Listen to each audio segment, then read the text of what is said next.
tama at matuwid na landas na dapat hakip ng ating So muli po sa inyong lahat, maraming pong salamat sa ating isa. At alam ko po, medyo napakabala. Sana po, muli, ang aming laban ito ay hindi po laban politika.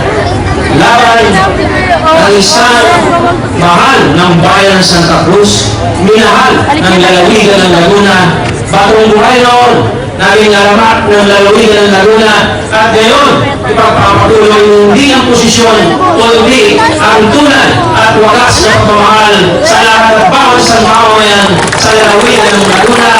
At kayo, God bless po tayong lahat.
Pagkatapos na ipakita natin sa ating programang Kumusta Kabayan yung mga nagsidalo at bumati at umalala sa ika-30 sa usapin nga natin ika-20 taon, pero ito'y 33 years na naglingkuran bilang gobernador ang ating dating gobernador Belising San Luis, na siyempre ang congressman ngayon ay yung kanyang anak sa bahagi ng 4th District na siyang nagpasimula nitong pag-alaala sa kanyang minamahal na ama.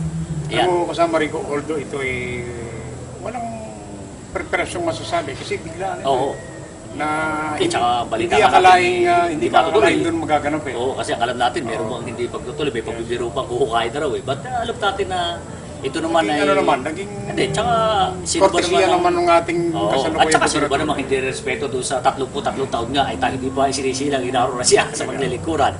Kaya yun po, narin naman po at naging makabulang po ang isa namang edisyon ng ating programang Kumusta Kabayan.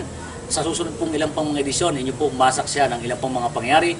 Hindi lang dito sa Luzon ng San Pablo, sa lalawigan ng Laguna at sa bansang Pilipinas.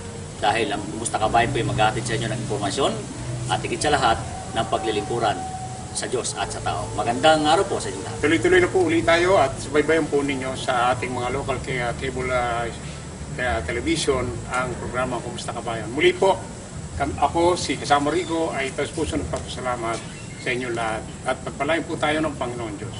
Maraming salamat.